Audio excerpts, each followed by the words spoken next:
You've probably seen a lot of magicians do a lot of different things, but how many times have you ever seen a card actually teleport? Now it's time for me to actually show you what that actually looks like in real life, in real time. Watch this. So first I'm gonna need you to select a card, obviously. So let's say you select that one right there. This one right here will be yours. We'll take it and we'll even lose it somewhere then in the middle of the deck. Let's give it a cut, drop it in the middle. So now it's somewhere gone center-ish. Now, I will tell you though, I'm a bit lazy, so a lot of magicians will lose cards and find it again. I like to do it where I let the cards kind of find themselves, right? So I'll just turn your card to be the only one that is a different color. That way I don't have to go through and try and find it in all these like super crazy ways. I can just let the cards kind of find it themselves, right? So hopefully your card is the Jack of Clubs. I'm not sure if that's right or not, but we're gonna keep rolling with the trick as if it is. So I'm gonna do this trick again. We'll get rid of that one. And then I'll do it again. So we'll do it one more time. Let me give it a couple cuts and do me a favor this time, call it stop again. So let's say you called out stop about there. This time you have this card and then we'll once again lose it in the middle of the deck. Once again, I'm a bit lazy. So we'll take one card. I mean, I already showed you all of them were blue, but I can still do it again. I'm a magician. And we'll find the one gold, hold up. We'll find the one gold card somewhere in the deck. That will be yours. Where? You guys didn't see it either, right? Hold up. Where's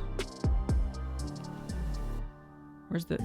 Is it okay if we just reuse that one? I mean, I don't know if that matters much to you, but I think we should just probably reuse it. So this is the Chicago opener. You have one card that actually teleports from the deck to over here. This card actually changes from whatever card they originally had over here into their card the second time. This trick actually has a second name as well, also called Red Hot Mama. Why it's called two different things and why the one is Red Hot Mama, I could not tell you. I don't even know why this one is Chicago opener, but it's a super fun trick to perform, and let me teach you how to do it. Now, the first thing you have to do is get two decks of the same line of playing cards. So if you want to get two different Star Wars decks or two different bicycle decks or two different Cherry Casino decks or whatever it is, you have to have two of them, same back design, different color, because you need the faces to be the same. Because if you look at these two five of diamonds, they look the same, but the back designs are going to be different on them. Now if I had this five of diamonds, but I grabbed one of the neon bicycle decks, and then these were the faces, no one's ever going to say, okay, well those are definitely going to be the same one. These two faces are totally different and it's not going to work. So now once you've got two decks that are the same, find two of the cards, same face, different back designs, but the one that has so these are all blue, take the blue five of diamonds, or whatever one you have as the whole deck, put that on the bottom, and then your duplicate from another deck, put that on top of the other ones. You should have two five of diamonds or whatever your duplicate card is, but the one from the other deck is on the very bottom. Now you're good to start the trick. So the first thing you're gonna do is a riffle selection. So you're gonna be holding the deck in mechanics grip. Your index is gonna be on top, 3 fingers on the right, thumb along the left long edge. And what you're gonna do is you're going to push up a little bit with this bottom knuckle of your index finger on the bottom part of the deck right here in the center. And you're pushing up, and your thumb is going to do two things. First of all, at the very beginning, it's going to bevel over, so the cards aren't perfectly squared up. You're going to have a little bit of this like slant down this side, because you're going to be pulling down with your thumb at the same time you push up with your index finger, though you can then riffle down these cards like this. So you're not pushing over.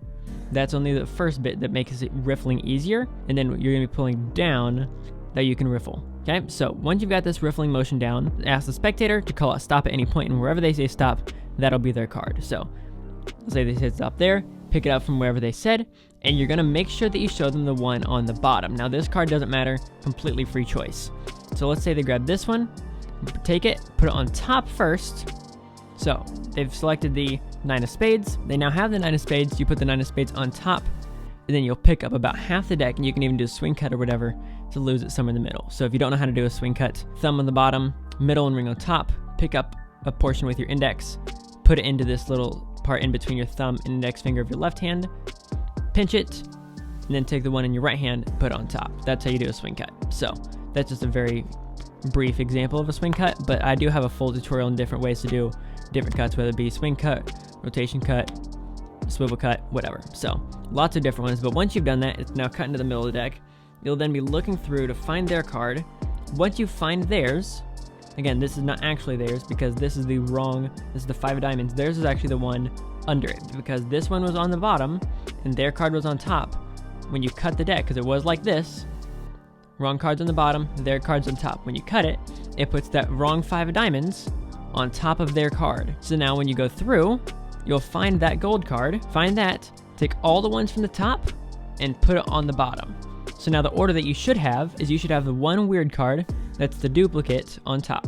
The second one will be theirs, and then the one on the bottom of the deck will be the other 5 diamonds from the correct cards. So that's what you should have. Now, once you're at this point, you're going to want to show them that the gold card is theirs, but that's 2 cards. So you'll have to do a double lift, and I just released a double lift tutorial about 2 weeks ago, so make sure to check that out. It will be linked in the description and popping up on the screen once we're done with this video. So what a double lift is when you take 2 cards and you turn them over at the same time to make it look like it's only 1 card. So again, I just turned 2 over at the same time. They only think it's 1 card. I can show them that 9 of spades. I turn it back over, and I take what card they think is the 9 of spades, which in reality is the 5 of diamonds. You can put that on the table or in your pocket or wherever, but make sure it's visible the entire time, because what you don't want to have happen, you don't want them to do this, and then they think you switched it out with another card in your pocket. Make sure it's visible the entire time. You can even have the spectator hold on to it as long as they don't look at it. So something I do if I'm doing like street magic is I'll put it underneath their foot. So I'll put it on the ground, they step on it, though I can't get to it. Once it's there on the table, wherever, as long as it's visible, again, they think right there is the 9 of spades. Of course, the 9 of spades is here. We're gonna have them then select a different card. Of course, we want them to select this 5 of diamonds. Now, I just showed you how to do the swing cut, this one right here. Now we're gonna do that again. Again, thumb in the back, middle ring on top. Pick up a portion with your index, pick up about maybe 10, 15 cards, put it in between that little pocket between your thumb and index of your left hand, and then put it into Mechanics Grip. You're gonna do this 2 or 3 times. Pick up about 5 or 10, swing it over in a Mechanics Grip, and you wanna do about half the deck with about 3 cuts. That way, when you put this back on top, you're gonna be catching a pinky break. So, you have this in Mechanics Grip, leave your pinky on top of the deck when you put this on top, and what it'll look like is you have your pinky right there in that little gap. So you have your pinky in the gap, and from the front, you don't want them to notice if there's a crease. So what you don't want to have happen is it sticking up like this. They'd clearly know the fact that you have your pinky in there. So you want to have this squared up as possible. So this little pad of your thumb here, have that on top of the deck pushing down. Your thumb's gonna be pushing down, and your index is gonna be covering. So hopefully it'll be as squared up as possible. Now granted, most people aren't looking for a pinky break in the front. As spectators, most people don't even know what a pinky break is. And you don't have to have it all the way in. You can have it just to where a little bit of the skin is in. You don't have to have your entire pinky underneath like that. Your nail doesn't actually need to be underneath, as long as you have enough to where you can actually get to that one point. Once you're here, you're gonna be doing the riffle force this time. Riffle force, I have taught that again. It'll be in the description below. We're gonna be riffling down again. And once you get to wherever they call out stop, instead of picking up from where they said this time, because this is not the right spot, let's say they get to here, you're gonna cover up with your thumb, and when you reach over to pick up all the cards from where they think they said stop, you're actually just gonna pick up right where that break is. That way you can then show them the 5 of diamonds. So they actually said stop about here. You just covered it up with your thumb and then picked up from the break. But if you want, again, if you want a more in-depth tutorial on the riffle force, check out the video that'll be linked in the description and popping up at the end. Show them that 5 of diamonds, put it on top just to make sure it's the same way that you did it last time, and lose it into the middle of the deck. Now at this point, the 5 of diamonds is about somewhere in here. And granted, you'll never find it if you're just looking at the backs, because there is no more gold cards. So try and do your best performance of trying to figure out like why you can't find a gold one in there. You can even do a ribbon spread or a fan. Look super confused. Why can't you find this card? And the way I do is like, okay, well, I mean, we already have 1 gold card. Let's see if we can just reuse it.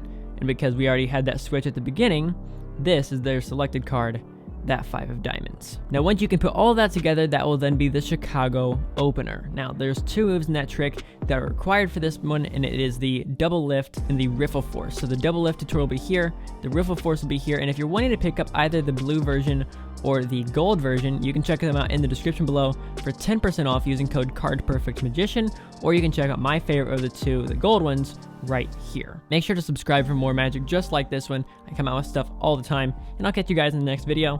This is CPM, signing off.